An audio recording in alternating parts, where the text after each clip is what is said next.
અને શરૂઆત કરીએ સૌથી મોટા સમાચાર। પ્રદેશ કોંગ્રેસ પ્રમુખ શક્તિસિંહ ગોહિલે રાજીનામું આપી દીધું છે। ઘણી બધી આશા અપેક્ષાઓ સાથે કોંગ્રેસને ફરી બેઠી કરવા, ફિનિક્સની જેમ ફરી ઊભી કરવા માટે શક્તિસિંહને કમાન સોંપવામાં આવી હતી, પણ આ પેટા ચૂંટણી પછી, પરિણામ પછી શક્તિસિંહે રાજીનામું આપી દીધું છે। આ પરિણામ માટે જ ગુજરાત કોંગ્રેસના પ્રદેશ અધ્યક્ષ શક્તિસિંહ ગોહિલે રાજીનામું આપ્યું છે। તેમની સાથે વાત કરશું। બાપુ, આ પરિણામ તો ઠીક છે, પરંતુ તેના પહેલા 2024ના પરિણામ પણ કોંગ્રેસ માટે ખરાબ આવ્યા હતા। શું આ જ પરિણામ કારણ છે આપના રાજીનામાનું? ચોક્કસ। દાખલા તરીકે સંસદના પરિણામોમાં અમે 10 વર્ષથી ઝીરો રહેતા હતા। ગેનીબેન ચૂંટાણા એક સીટ આવી, પોઝિટિવ પરિણામ આવ્યું। 4-5 સીટો અમે નજીવી સંસદમાં હાર્યા, આશાનું કિરણ પોઝિટિવ હતું। આગળ કામ કરતા રહ્યા। આ વખતે કાર્યકર્તાઓની મહેનત હતી, સલામ કરીશ, નમન કરીશ એમને, પરંતુ પરિણામ ન આવી શક્યું તો એની નૈતિક જવાબદારી કોઈકે તો લેવી પડે, અને કોંગ્રેસના પ્રદેશ અધ્યક્ષ તરીકે પહેલી નૈતિક જવાબદારી મારી છે। હવે કાર્યકર્તા તરીકે જરૂર સંઘર્ષ કરીશું, કામ કરતા રહીશું। બાબુ, સંગઠન સર્જન અભિયાન હેઠળ હમણાં જ પ્રમુખોની નિમણૂક થઈ છે, તો નવા જે ટીમ છે, નવા પ્રમુખો સાથે કામ કરવાનું કેમ આપને યોગ્ય ન લાગ્યું? મને યોગ્ય લાગ્યું છે, અને એટલે ગઈકાલે પણ ઉમેર્યો હતો। આ જાહેરાત થયા પછી લગભગ તમામ પ્રમુખોને મેં સામેથી ફોન કર્યા છે। જૂના પ્રમુખો હતા, એમની સાથે વાત કરી છે ને સાથે મળીને કામ કરવાનું। સરસ ટીમ નવી મળી છે, પરંતુ કોઈના કોઈ બહાનું કાઢીને નિષ્ફળતા પછી પણ સત્તામાં બેસી રહેવું એ મને યોગ્ય નહોતું લાગતું। બાબુ, છેલ્લો સવાલ, એવું તો શું બન્યું કે 2 ચૂંટણીમાં પરિણામ ન આવી શક્યા? શું કારણ આપ માનો છો? હું જ્યારે નૈતિક જવાબદારીનો સ્વીકાર કરતો હોઉં ત્યારે એ કારણોમાં પડીને કોઈકના પર ઠીકરું ફોડું એ વ્યાજબી નથી, એટલે આજના દિવસે હું બીજા કોઈ કારણોની ચર્ચા નહીં કરું। ધન્યવાદ। તો આ શક્તિસિંહ ગોહિલ, જેમણે પ્રમુખ તરીકે રાજીનામું આપ્યું છે, અને તેમણે કહ્યું છે કે ચૂંટણીના પરિણામ ન આવવા પાછળનું કારણ યોગ્ય નથી, પરંતુ હું મારી નૈતિક જવાબદારી સ્વીકારીને આજે પદ ઉપરથી રાજીનામું આપું છું। કેમેરા પર્સન કુંતલ મહેતા સાથે પ્રતિક જાદવ, સંદેશ ન્યૂઝ, અમદાવાદ। વિસાવદર અને કડી પેટા ચૂંટણીના આજે પરિણામ આવ્યા છે, અને બંનેમાં કોંગ્રેસનો રકાસ થયો છે। એક બાજુ કડીમાં ભારતીય જનતા પાર્ટીનો જ્વલંત વિજય થયો છે, ગઢ જાળવી રાખ્યો છે ભારતીય જનતા પાર્ટીએ, તો આ બાજુ વિસાવદરમાં તો કોંગ્રેસની બિલકુલ હાલત પાતળી થઈ ચૂકી છે, કારણ કે કોંગ્રેસના ઉમેદવાર બિલકુલ 3-4 અક્ષરમાં જ, એ 4 આંકડાની અંદર એ વોટ લઈ શક્યા હતા। પણ એક બાજુ તમે જુઓ, આ દ્રશ્યો છે કડીમાં ઉજવણીના દ્રશ્યો છે, જ્યાં ભારતીય જનતા પાર્ટીના રાજેન્દ્ર ચાવડાને ખભે ઊંચકી અને કાર્યકરો એમનો વિજય સરઘસ કાઢી રહ્યા છે। બીજી બાજુ વિસાવદરમાં ગોપાલ ઇટાલિયાનું વિજય સરઘસ નીકળી રહ્યું છે, અને અહીંયા આગળ જવાહર ચાવડાના જય જયકાર પણ બોલાવવામાં આવ્યા હતા। અને આ બાજુ કોંગ્રેસની હાલત એવી છે, કોંગ્રેસની આમ તો છેલ્લા ઘણા સમયથી એવી હાલત છે। 2017માં જ્યારે પાટીદાર આંદોલન થયું હતું એ વખતે કોંગ્રેસને થોડું બળ મળ્યું હતું, પણ એ પછી કોંગ્રેસનો સતત રકાસ થયો છે। અત્યારે પણ વિધાનસભામાં માત્ર ને માત્ર 12 સીટ કોંગ્રેસની છે, વિપક્ષનું પદ પણ ન મળે એવી પાતળી હાલત છે। આ વખતે આ ચૂંટણીમાં ઘણી બધી અપેક્ષાઓ હતી, પણ એ અપેક્ષાઓ પરિપૂર્ણ નથી થઈ શકી, અને કદાચ એની જવાબદારી શક્તિસિંહ અત્યારે હાલ પૂરતું કહી રહ્યા છે કે સ્વીકારીને, પણ ઘણા બધા બીજા કારણ, ઘણા બધા બીજા ફેક્ટર્સ પણ જવાબદાર હોઈ શકે છે। પ્રતિક પાસે ચર્ચા કરીએ। પ્રતિક, શું માત્ર આ 2 ચૂંટણીના, આ 2 પેટા ચૂંટણીના પરિણામના કારણે આ રાજીનામું, કે પછી બીજા ઘણા બધા કારણ કે આપણે જોઈએ છીએ કે કોંગ્રેસમાં ઘણા બધા ગ્રુપ, ઘણા બધા ગુટ ચાલતા હોય છે, ક્યાંક આ એનું તો પરિણામ નથી? બિલકુલ નુપુર, આ જે પરિણામ છે તે મુખ્ય કારણ હોવાનું નથી માનવામાં આવતું, કારણ કે બંને જે બેઠકો છે, વિસાવદર અને કડી બેઠક, આ બંને બેઠકો ન તો કોંગ્રેસ પાસે હતી, ન તે કોંગ્રેસ જીતી શકે તેવું હતું, અને આ જ કારણથી એવું માનવામાં આવી રહ્યું છે કે આ બંને પેટા ચૂંટણીના જે પરિણામ આવે છે તેના કારણથી તેમણે રાજીનામું આપ્યું ન હોવાનું સ્પષ્ટપણે લાગી રહ્યું છે। પરંતુ શક્તિસિંહ એ રીતે જવાબ આપી રહ્યા છે કે આ જે કારણ છે તે ફક્ત ને ફક્ત તેમણે નૈતિક જવાબદારી સ્વીકારીને તેમણે આ કારણ પોતાનું રાજીનામું આપ્યું છે। સાથે જ નુપુર, જો વાત કરવામાં આવે તો ગઈકાલે જ હજુ તો અમદાવાદ સહિત રાજ્યના જિલ્લા અને શહેર પ્રમુખોની નિમણૂક થઈ છે, અને આ જે નિમણૂકો થઈ છે તે નિમણૂકો AICC દ્વારા કરવામાં આવી છે, અને આ જ કારણથી કેટલાક જિલ્લાઓમાં બળાપો પણ કાઢવામાં આવ્યો હતો। જે કોંગ્રેસના નેતાઓ છે, સ્થાનિક નેતાઓ છે, તેમણે સ્પષ્ટ આ જે નિયુક્તિ થઈ છે, નિમણૂક થઈ છે, તેનાથી પોતાની નારાજગી વ્યક્ત કરી હતી, અને આ નારાજગી પણ એકમાત્ર કારણ હોય તેવું પણ સ્પષ્ટપણે લાગી રહ્યું છે, કારણ કે લોકસભાની ચૂંટણી હોય કે પછી વિધાનસભાની ચૂંટણી હોય ત્યારે પણ ખૂબ ખરાબ પરિણામ આવ્યા હતા કોંગ્રેસ માટે ત્યારે તેમણે રાજીનામું નહોતું આપ્યું, પરંતુ આજે જ્યારે વિધાનસભાની પેટા ચૂંટણીના પરિણામ આવ્યા છે, બંને પરિણામોમાં કોંગ્રેસને નિરાશા સાંપડી છે, ત્યારે આ પરિણામને કારણે જ તેઓ નૈતિક જવાબદારી સ્વીકારીને રાજીનામું આપે છે તેવું તેમનું નિવેદન છે. પરંતુ સૌ કોઈ માની રહ્યા છે કે આના સિવાય અનેક એવા કારણો હોઈ શકે છે જેના કારણે શક્તિસિંહે રાજીનામું આપ્યું હોઈ શકે છે, પરંતુ હાલ એ કારણ જાણવા નથી મળતું. જ્યારે શક્તિસિંહને મેં એ સવાલ પૂછ્યો કે એવું તો શું બન્યું કે બંને ચૂંટણીમાં કોંગ્રેસ છે તે સારા પરિણામ ન લાવી શકી, ત્યારે તેમણે એ જવાબ આપ્યો કે પરિણામ શા માટે નથી મળ્યું તેના કારણમાં નથી પડવું, પરંતુ પરિણામ ન આવવા પાછળનું કારણ હું હોઉં છું અને આ જ કારણથી મેં આ મારી નૈતિક જવાબદારી સ્વીકારીને આ બધી રાજીનામું આપ્યું છે. અને શક્તિસિંહે જ્યારે રાજીનામું આપ્યું છે ત્યારે કાર્યકારી પ્રમુખ તરીકેનો ચાર્જ છે તે શૈલેષ પરમારને સોંપવામાં આવ્યો છે અને જ્યાં સુધી એઆઈસીસી દ્વારા નવા પ્રદેશ પ્રમુખની જાહેરાત ન થાય ત્યાં સુધી શૈલેષ પરમાર આ કાર્યભાર સંભાળશે. હમણાં જ રાહુલ ગાંધી જ્યારે આવ્યા હતા અને પ્રતિક એ વખતે રાહુલ ગાંધીએ જે વાત કરી હતી, ઘોડાની વાત કરી હતી, ગધેડાની વાત કરી હતી, એની સાથે સાથે એમણે કહ્યું હતું કે આપણા જ ઘરના જ કેટલાક ગદ્દારો છે, એ વાત પણ એમણે કરી હતી. અને એ શક્તિસિંહ પણ ખૂબ સારી રીતે જાણતા હતા, ભલે ક્યારે એમણે ખુલીને એ વાત નથી કરી, પણ જે કોંગ્રેસ જ કોંગ્રેસને ડૂબાડતી આવી છે છેલ્લા ઘણા વર્ષોથી આપણે ગુજરાતમાં જોઈએ છીએ. લગભગ 30-32 વર્ષથી કોંગ્રેસ સત્તા વિહોણી છે ગુજરાતની અંદર અને એમાં પ્રમુખો બદલાય છે, પરિસ્થિતિ નથી બદલાતી. કદાચ અત્યારે પણ એ જ થયું છે. અને જે ગુટબાજી છે કોંગ્રેસની અંદર, જે અલગ અલગ ગ્રુપો છે હંમેશા એકબીજાની સામે લડ્યા કરે છે. શક્તિસિંહ માટે ભલે એવું કહેવાતું હોય કે કોઈ ગ્રુપના નથી, એ બધાના છે, પણ ક્યાંક આ ગ્રુપિઝમ શક્તિસિંહને નડ્યું હોય એવું દેખાઈ રહ્યું છે. અને જ્યારે તમારા સવાલનો જવાબ એમણે આપ્યો કે કારણમાં આપણે અત્યારે નથી પડવું, એ ઘણું બધું કહી જાય છે.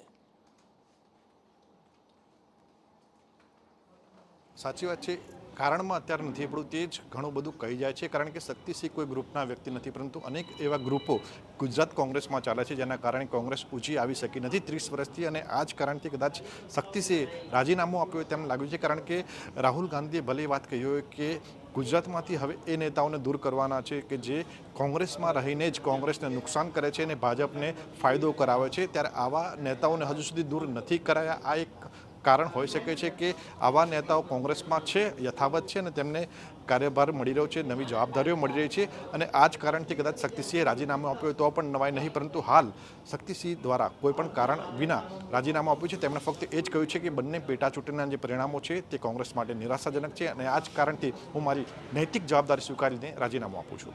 બિલકુલ પ્રતિક, અત્યારે હવે શૈલેષ પરમારને કાર્યકારી પ્રમુખ તરીકેનો કાર્યભાર તો સંભાળવા માટે આપ્યો છે. શક્તિસિંહે રાજીનામું ધરી દીધું છે. એના કારણોનું વિશ્લેષણ થશે અને એના કારણો સામે આવશે અને એ કારણો જ આપ કોંગ્રેસ બીટ સંભાળો છો, આપની પાસે જ આવશે અને કોંગ્રેસના જ લોકો સામે ચાલીને ભવિષ્યમાં, નજીકના ભવિષ્યમાં આપને કહેશે. પણ સવાલ હવે એ થાય છે કે વિધાનસભાની ચૂંટણી પણ આવવાની છે, જ્યાં ભારતીય જનતા પાર્ટીને આમ આદમી પાર્ટી અત્યારે એની તૈયારીઓમાં લાગી ગઈ છે. ત્યાં હવે જો કોંગ્રેસમાં પ્રમુખના ઠેકાણા ના હોય તો પછી આ કોંગ્રેસ બેઠી કેવી રીતે થશે? પહેલેથી જ આધાર ખોઈ બેઠી છે અને જો વ્યવસ્થિત મજબૂત ચહેરો પ્રમુખ તરીકે ન મળે તો કોંગ્રેસના હાલ કેટલા બેહાલ થઈ શકે? બિલકુલ, સૌથી મોટો પડકાર કોંગ્રેસ માટે રહેવાનો છે. આ સાથે જ બીજો સૌથી મોટો પડકાર એ છે કે 30 વર્ષથી જે કોંગ્રેસ પાર્ટી બેઠી નથી થઈ શકી અને હવે તો તેમની પાસે સેનાપતિ જ નથી અને સેનાપતિ વિના કાર્યકર્તાઓ કેવી રીતે આગળ વધશે તે સૌથી મોટો પડકાર છે. અને આ જ કારણથી હવે એઆઈસીસી દ્વારા પણ નવા પ્રમુખ કોને બનાવવા તેના માટેની તૈયારીઓ શરૂ કરવામાં આવી છે. શક્તિસિંહને જ્યારે એ સવાલ પૂછવામાં આવ્યો કે નવા પ્રમુખ માટે તમે કોને સૂચન કરો છો, કોનું નામ આગળ ધરો છો, ત્યારે તેમણે સ્પષ્ટ કહ્યું કે હું કોઈ વ્યક્તિ માટેનું નામ આગળ નથી ધરતો, મેં કોઈની સલાહ નથી આપી કે કોઈ પ્રમુખ કોને બનાવવા, પરંતુ એઆઈસીસી દ્વારા ચોક્કસ યોગ્ય વ્યક્તિને પ્રમુખ બનાવવામાં આવશે અને ટૂંક સમયમાં જ તેની જાહેરાત પણ કરવામાં આવશે. આગલા સમયની અંદર શું થાય છે તો જોવાનું છે. પ્રતિક, અમારી સાથે જોડાયેલા રહેશો, આગળ આપની પાસેથી માહિતી લઈશું, ચર્ચા કરીશું. સહયોગી મનીષ પણ મારી સાથે છે. મનીષ, શક્તિસિંહ જ્યારે આપણે વિધાનસભાની ચૂંટણી હતી, લોકસભાની ચૂંટણી હતી અને એ પ્રમુખ પણ બન્યા, એ વખતે આપણે જ હતા જ્યારે એમનો આપણે સંદેશના સ્ટુડિયોમાં ઇન્ટરવ્યૂ કર્યો હતો. એક જુજારું પણ હંમેશા એમની અંદર દેખાયું છે અને કોંગ્રેસને બેઠી કરવા માટેના ખૂબ પ્રયત્નો એમણે કર્યા છે. એ સવાલ આપણો હતો કે જે કોંગ્રેસની અંદર ગ્રુપ છે એને કેવી રીતે તમે સાધશો, કેવી રીતે બધાને સાથે રાખીને ચાલશો, અને ખૂબ આત્મવિશ્વાસથી એમણે કહ્યું હતું, પણ લાગે છે કે આત્મવિશ્વાસ કામ નથી આવ્યો અને અત્યારે આ પરિણામ આપણી સામે છે. બિલકુલ નુપુર, તમે જે વાત કહી બિલકુલ સચોટ એટલા માટે છે કારણ કે ગુજરાત પ્રદેશ કોંગ્રેસની નેતૃત્વની જવાબદારી સંભાળવી એક કાંટાળા તાજ બરાબર છે. શક્તિસિંહ ગોહિલ ખૂબ સારી રીતે જાણતા હતા, તેમ છતાં પણ કેટલાક કારણો જવાબદાર રહ્યા છે. થોડા દિવસ પહેલા રાહુલ ગાંધીનું ગુજરાતમાં આવવું અને ત્યારબાદ એ વાત કહેવી કે ગુજરાતમાં લગ્નના ઘોડા અને જંગના ઘોડાઓ વચ્ચે ફરક નથી પારખવામાં આવતો.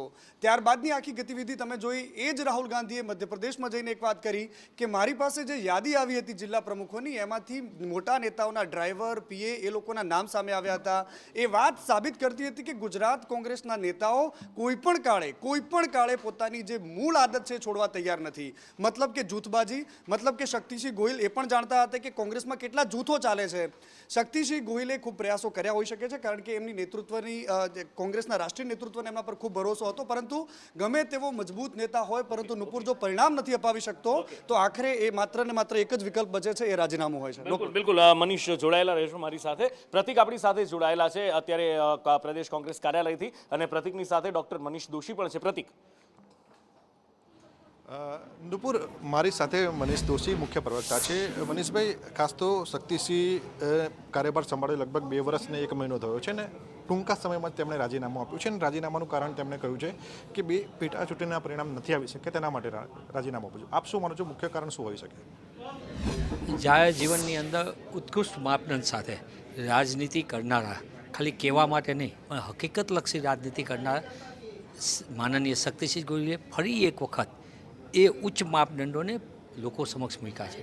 લોકો સામાન્ય સભ્યપદ છોડવા તૈયાર નથી હોતા, લોકો સરપંચ પદ છોડવા તૈયાર નથી હોતા, પણ નૈતિકતાના ધોરણો પર મારી જવાબદારી, મારો કાર્યકર્તા તો લઈ રહ્યો, પણ હું ટીમ લીડર તરીકે ક્યાંક જવાબદારી નથી. આ જ વાત 1994ની અંદર રાજ્યના આરોગ્ય મંત્રી તરીકે પોતાના વિસ્તારને ન્યાય અપાવવા માટે ક્યાંક ઉણા ઉતરા જેવી મનની લાગણીથી નૈતિકતા મારા વિસ્તાર માટે પણ આ થવું જોઈએ એ વાત લઈને એમને પોતે માત્ર રાજીનામું દેખાવ પૂરતું નહીં, પોતાની વાત મનાવવા માટે નહીં, બંગલો, ગાડી બધું છોડીને સામાન્ય ક્વાર્ટરમાં જતા રહે. આ દેખાડે છે આખી વાત કે ઉચ્ચ માપદંડ સાથે રાજનીતિ કરી રહ્યા છે. આ નવી પેઢીને અને હાલમાં પણ જે ખેતતાની રાજનીતિ કરે એ સૌના માટે આ શીખવા જેવી વાત છે. આ અમારી માટે તો આંચકાજનક છે જ. પરિણામો 2 કોંગ્રેસ પક્ષ માટે, 1 બેઠક આપની હતી વિસાવદરની, ભાજપની કડીની બેઠક હતી. એ 2 બેઠકોના કોઈ બીજા પ્રશ્નો એવા નહોતા, પણ પોતે આ બાબતમાં માને છે અને પોતે સ્પષ્ટપણે ઈચ્છે છે કે આ નૈતિકતાની વાત છે. અને નૈતિકતાના ધોરણે જે છે, મને એમ લાગે છે કે જાહેર જીવન, હું તો એમની સાથે 30 વર્ષથી વધુ સમય NSUના કાર્યકર્તા વખતથી જોતો આવ્યો છું. જ્યારે એમને 1994માં જ્યારે રાજીનામું આપ્યું હતું ત્યારે એમના બંગલે પહોંચનારો NSUના લીડર તરીકે હું હતો. એટલે મને આજે એ વાત કશે મારી સામે છે ત્યારે 5000 લોકો એમના બંગલા ઉપર મનાવવા થયા કે સાહેબ તમે મંત્રી છો ત્યારે બધું મળશે, તો કે નહીં, આ મારા વિસ્તારની વાત છે, મારા મતદાતા મારા વિશ્વાસ મૂક્યો એના માટે, અને એની માટે કોઈ બાર્ગેનિંગની વાત નહીં. આજે પણ એમને કીધું કે મેં નૈતિકતાનું ધોરણ આપ્યું, એટલે એવું નહીં કે મને હાઈકમાન્ડ સમજાવે પછી એવું નહીં, હાઈકમાન્ડને નમ્ર ભાવે આપ્યું. આ એક ઉચ્ચ પ્રકારના માપદંડ સાથે કે જાહેર જીવન માટે આ બહુ મોટું ઉદાહરણ છે. મનીષભાઈ, છેલ્લો એક સવાલ આપને કે કોંગ્રેસ હાલ કપરા સમયમાંથી પસાર થઈ રહી છે, તેવામાં શક્તિસિંહનું રાજીનામું કોંગ્રેસ માટે ખૂબ મજબૂત નેતા માનવામાં હતા, હવે રાજીનામું આપ્યું છે, કોંગ્રેસ હવે કેવી રીતે આગળ વધશે? નિશ્ચિતમાં અમારા સૌના માટે આ ચિંતાનો વિષય છે. જે ઘટનાક્રમ બની આંચકાજનક છે. પરિણામો અમારા અપેક્ષાથી તદ્દન વિપરીત છે, પણ અમારી માટે આ આંચકાજનક છે. અને આંચકાજનક સમયે એમનું રાજીનામું સૌના માટે એક હોપ ઊભી થઈને એમને સૌને સાથે લઈને ચાલે, તમામ સાથે સંવાદ કરી શકે, મૃદુ ભાષી, છતાં જે કહું સારો તે મારો, કોઈ જૂથ બૂથની વાત નહીં, એ જે માનસિકતા એમની હતી, એ લીડર તરીકેની જે એમની ગુણધર્મ અને ક્વોલિટી, મને એમ લાગે છે કે આ બહુ મોટી વાત છે અમારા સૌના માટે અને કોંગ્રેસ પક્ષ માટે પણ એક આંચકાજનક છે. હું આપના માધ્યમથી કહું છું કે હું વિનંતી કરી શકું કાર્યકર્તા તરીકે કે રાજનીતિમાં એ પોતે પણ માને છે, પણ એમને આમાં પુનઃવિચારણા કરવી જ જોઈએ. હું રાષ્ટ્રીય નેતૃત્વનો પણ વિનંતી કરું છું એમને પુનઃવિચારણા કરવી જોઈએ. ધન્યવાદ. તો આ હતા કોંગ્રેસના મુખ્ય પ્રવક્તા મનીષ દોશી, જેમણે આ જે રાજીનામાના સમાચાર છે તેને આઘાતજનક ગણાવ્યા છે અને તેમણે વિનંતી પણ કરી છે શક્તિસિંહને કે પોતાનું રાજીનામું પાછું ખેંચે, તેમજ EICCના જે હાઈકમાન્ડ છે તેમને પણ આ વિષય ઉપર વિચારણા કરવા માટે તેમણે કહ્યું છે. પ્રતિક, જોડાયેલા રહેશો અમારી સાથે. ફોનલાઈન પર અત્યારે જોડાયા છે ભારતીય જનતા પાર્ટીના નેતા ઘનશ્યામભાઈ ગઢવી. ઘનશ્યામભાઈ, આપ શક્તિસિંહને ઘણા લાંબા સમયથી ઓળખો છો, જૂનો નાતો પણ આપનો રહ્યો છે, ખૂબ નજીકથી આપ ઓળખો છો, એટલે એ સવાલ સીધો જ આપને પૂછવાનું મન થાય કે શું કારણ દેખાય છે માત્ર આ 2 પેટા ચૂંટણીની હાર તો આ રાજીનામા પાછળનું કારણ ના હોઈ શકે? આમ તો વ્યક્તિગત ઓળખું છું એટલે વ્યક્તિગત રીતે સારા માણસને વ્યક્તિ છે, અને આ જે આજે એમને રાજીનામું આપ્યું છે એમનું વ્યક્તિગત અને પાર્ટીનું કારણ છે, એટલે એમાં અમારે બીજું કંઈ બહુ કહેવાનું હોય નહીં. પણ જ્યારથી શક્તિસિંહજી પ્રમુખ બન્યા ત્યારથી લોકસભાની ચૂંટણી હોય કે એ પછી એમની આ નગરપાલિકાઓની ચૂંટણીઓ ગઈ અને આ તાજેતરની આજે જે પરિણામો આવ્યા એમાં કડી અને વિસાવદરની જે કારમી હાર થઈ એ સ્વાભાવિક રીતે કોંગ્રેસ માટે ખૂબ જ ખરાબ છે. એક રાષ્ટ્રીય લેવલની પક્ષ હોય અને એને કડીમાં જે રીતે ભારે બહુમતીથી હાર મળી, વિસાવદરમાં તો જાણે પાર્ટી છે જ નહીં એવી એમની હાલત થઈ. એટલે એ કોઈ પણ આ વ્યક્તિને નિરાશા આવે અને મને લાગે છે કે આ શક્તિસિંહજીની નિરાશા આવી અને પાર્ટીમાંથી એમને આજે રાજીનામું તમે કહ્યું કે પેલી પાર્ટીનું મને નહીં ખબર, પણ હું ના કહી શકું, પણ તમે તો એ પાર્ટીને સારી રીતે ઓળખો છો, આ પાર્ટીને હવે તો ઓળખો છો, એટલે એ જૂની પાર્ટીમાં તમને ખબર તો હોય જ કે શું હોય ને શું નહીં અને શું કારણ પ્રમુખોને હેરાન કરતા હોય. ત્યાં તો એટલા બધા અંદરના એકબીજા વચ્ચે મતભેદો છે અને કોઈ પણ પ્રમુખ હોય એટલે ત્યાં અનેક ગ્રુપો સામે સામે કામ કરતા હોય છે. પણ શક્તિસિંહજી આવ્યા ત્યારે એમના સ્વભાવ પ્રમાણે મને લાગતું હતું કે કદાચ બધાને એક કરીને ચાલશે, પણ દુઃખ સાથે એ વાત છે દુઃખની કે એ એક નથી કરી શક્યા અને એમને આવ્યા પછી પાર્ટી ક્યાંય પણ ઉપર આવી નથી શકી, પાર્ટી મજબૂત નથી થઈ શકી અને આજના પરિણામો તો દેખાડે છે કે કોંગ્રેસની આ હાર એ કોંગ્રેસ માટે ખૂબ જ ખરાબ છે અને એ નિરાશામાં જ શક્તિસિંહે આ રાજીનામું આપ્યું હોય એવું લાગે. ઘનશ્યામભાઈ, આપે કિંમતી સમય ફાળવ્યો, અમારી સાથે આપે વાતચીત કરી બદલ આપનો ખૂબ ખૂબ આભાર. પ્રતિક, આપનો પણ આભાર.